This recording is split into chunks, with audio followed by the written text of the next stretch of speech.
Currently ഇപ്പോൾ real estate മാർക്കറ്റിൽ എന്താണ് സംഭവിക്കുന്നത്? Prices are very high of course.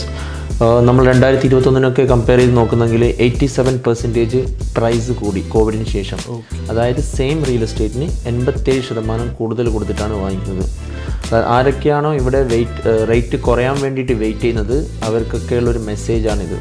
2021 compare ചെയ്ത് നോക്കുമ്പോൾ 67% പ്രൈസ് കൂടി. 2022 കമ്പയർ ചെയ്ത് നോക്കുകയാണെങ്കിൽ 47% പ്രൈസ് കൂടി.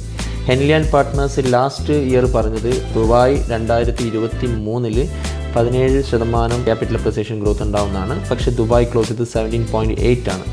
ഈ വർഷം ഓരോ മാസം 2024 ഓരോ മാസം 1.9% ആണ് പ്രൈസ് ഇൻക്രീസ് ആവുന്നത്. So it will end up in 22.8. Will take only 20%. Recently news കേട്ടല്ലോ 5% they are increasing the price of every properties എന്ന്. എവറി പ്രോപ്പർട്ടീസ് പ്രൈസ് ഇൻക്രീസ് ആവുന്നതല്ല, ഓരോ ലൊക്കാലിറ്റിയിലും അതിൻ്റേതായ ക്യാപിറ്റൽ അപ്രിസിയേഷൻ നടക്കുന്നുണ്ട്. അതായത് ഇപ്പോൾ ദുബായ് ഐലാൻഡിൽ ഒരു ഡെവലപ്പർ, ഒരു റെപ്യൂട്ടഡ് ഡെവലപ്പറുടെ പ്രൈസിനല്ല ഒരു ആവറേജ് ഡെവലപ്പർക്ക് കൊടുക്കാൻ പറ്റുക. അതിലൊരുപാട് ഫാക്ടേഴ്സ് ഉണ്ട്. അതായത് construction quality, developer legacy, okay, അതൊക്കെ അതിൻ്റെ പ്രൈസിനെ തീരുമാനിക്കുന്നതാണ്. എന്നാലും മിനിമം ഇവിടെ 20% ക്യാപിറ്റൽ അപ്രിസിയേഷൻ ഗ്രോത്ത് എല്ലാ വർഷവും ഇവിടെ നടക്കുന്നുണ്ട്. കഴിഞ്ഞ 2 വർഷമായിട്ടാണ് അൽമർജാൻ ഐലാൻഡിൽ റാപ്പിഡ് ട്രാൻസ്ഫോർമേഷനാണ് സംഭവിച്ചുകൊണ്ടിരിക്കുന്നത്. അതായത് 2023 ഒരു April May മാസത്തിലൊക്കെ 800 dirhams per square feet ഉണ്ടായിരുന്ന പ്രോപ്പർട്ടിക്ക് ഇന്ന് 3,300 or 3,500 എബോവ് ആണ് പെർ സ്ക്വയർ ഫീറ്റിന് അൽമർജാൻ ഐലാൻഡിൽ. അവിടെയാണ് ലോകത്തിലെ ഏറ്റവും വലിയ കാസിനോ വരുന്നത്, അൽമർജാൻ ഐലാൻഡിലാണ്. അതിൻ്റെ ഇമ്പാക്റ്റ് ആ സറൗണ്ടിങ്സിൽ എല്ലായിടത്തും നടക്കുന്നുണ്ട്. ഓക്കെ, ഇപ്പോൾ എക്സാമ്പിൾ നമുക്ക് പറയാൻ ഷോബയുടെ സീനിയ ഐലാൻഡ് UAQ, അതായത് ഉമുൽ ക്വീൻ ഗവൺമെൻറ്റും ഷോബയും ജോയിൻറ്റ് വെഞ്ചറിൽ ചെയ്യുന്ന പ്രൊജക്റ്റാണ് ഷോബ സീനിയ ഐലാൻഡ്. അവിടെ നടന്നുകൊണ്ടിരിക്കുന്ന റിയൽ എസ്റ്റേറ്റ് എന്ന് വെച്ചാൽ it is absolutely a tremendous growth.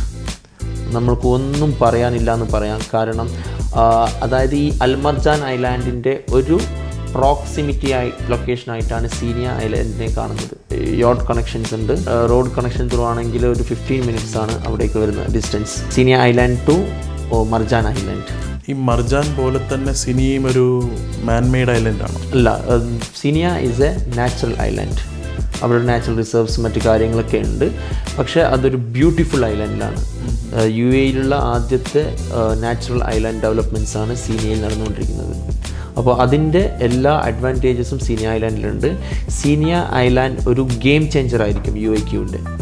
അതായത് ഉമുൽ ക്വൈൻ്റെ ഒരു ഗെയിം ചേഞ്ചർ ആയിരിക്കും സീനിയ ഐലാൻഡ്. ദുബായിൽ DLD ഉള്ളതുപോലെ ഉമൽ ക്വൈനിലും ഉണ്ടല്ലോ. അതെ, ULD. അതെ.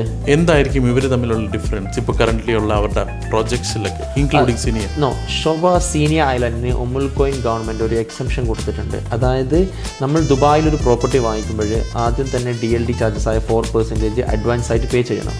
പക്ഷേ UAEയിൽ ഷോബ സീനിയ ഐലാൻഡിലേക്ക് ഒരു എക്സംഷൻ എന്തെന്ന് വെച്ചാൽ നമ്മൾക്ക് അത് ഹാൻഡ് ഓവർ ടൈമിനാണ് നമ്മൾ ആ പേയ്മെൻറ്റ് പേ ചെയ്യേണ്ടത്. അതായത് ബുക്കിംഗ് ടൈമിൽ ചെയ്യേണ്ടത് ആവശ്യമില്ല. അതായത് നമ്മൾക്ക് ഈ ലാൻഡ് ഡിപ്പാർട്ട്മെൻറ്റിൻ്റെ രജിസ്ട്രേഷൻ ചാർജ് പേ ചെയ്യാൻ വേണ്ടിയിട്ട് കംപ്ലീഷൻ വരെ സമയം കിട്ടും. 3 to 4 years ടൈം നമുക്ക് കിട്ടും.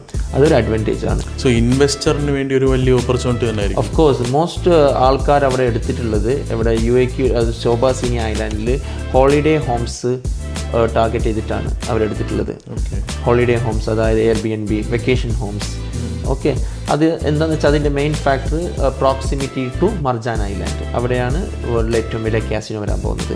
അപ്പോൾ അതുപോലുള്ള ഇൻവെസ്റ്റേഴ്സിന് ഒരു വലിയൊരു അഡ്വാൻറ്റേജാണ് രജിസ്ട്രേഷൻ ചാർജസ് ആയ 4% ഹാൻഡ് ഓവർ ടൈം വരെ ഹോൾഡ് ചെയ്യാൻ പറ്റുന്നത്. ഒരു റിയൽ എസ്റ്റേറ്റ് ഏജൻറ്റ് റോൾ എന്താണ്? ഒരു ട്രാൻസാക്ഷൻ നടക്കുമ്പോൾ റിയൽ എസ്റ്റേറ്റ് ഏജൻറ്റ് എന്ന് വെച്ചാൽ ആ ബയ്യറുടെ അല്ലെങ്കിൽ ക്ലയൻറ്റിൻ്റെ റെപ്രസെൻറ്റേറ്റീവാണ് real estate agent in front of developer or seller. അപ്പോൾ ക്ലയൻറ്റിൻ്റെ എല്ലാ റൈറ്റ്സും ഉറപ്പുവരുത്തേണ്ടത് ആരാണ്? റിയൽ എസ്റ്റേറ്റ് ഏജൻറ്റാണ്. അത് ഉറപ്പുവരുത്തണം. ക്ലയൻറ്റിൻ്റെ ഓരോ ദിർഹംസും അത്രയും വിലപ്പെട്ടതാണെന്നുള്ളതാണ് ഏജൻറ്റ്സ് മനസ്സിലാക്കേണ്ട കാര്യം. ക്ലയൻറ്റ് ഓരോ ദിർഹംസും ഉണ്ടാക്കാൻ വേണ്ടിയിട്ട് അവരുടെ സ്വെറ്റ്, ബ്ലഡ് ആൻഡ് ടിയർ ഉപയോഗിച്ചിട്ടാണ് ഇത് ഉണ്ടാക്കിയിരിക്കുന്നത്. അതിന് അത്രയും വാല്യൂ നമ്മൾ കാണണം. അതായത് റിയൽ എസ്റ്റേറ്റ് ഏജൻറ്റ് കാണേണ്ടതാണ്. പിന്നെ അവർക്ക് കൊടുക്കാൻ പറ്റുന്ന റെഡ് കാർപ്പറ്റ് സർവീസസ്, അവർക്ക് അർഹിക്കുന്ന എല്ലാ റൈറ്റ്സും നമ്മൾ അവർക്ക് വാങ്ങിക്കൊടുക്കുക എന്നുള്ളത് ഉറപ്പുവരുത്തേണ്ടതാണ്. Most of the reputed developers are providing aggressive payment plan. So instead നമ്മൾക്കത് എങ്ങനെ ഫ്ലെക്സിബിൾ പേയ്മെൻറ്റ് പ്ലാൻ അവർക്ക് വർക്കൗട്ട് ചെയ്യാൻ പറ്റുമെന്ന് നോക്കണം. ക്ലയൻറ്റിൻ്റെ റിക്വയർമെൻറ്റ് അനുസരിച്ചിട്ട് of course the cash flow should be soft. അതാണ് നമ്മൾക്ക് ക്ലയൻറ്റിന് കൊടുക്കാൻ പറ്റുന്ന കാര്യം. പിന്നെ ക്ലയൻറ്റിൻ്റെ A to Z റിക്വയർമെൻറ്റ് അനുസരിച്ചിട്ടേ നമ്മൾ അവർക്ക് ഒരു പ്രോപ്പർട്ടി അഡ്വൈസ് ചെയ്യുള്ളൂ. Correct.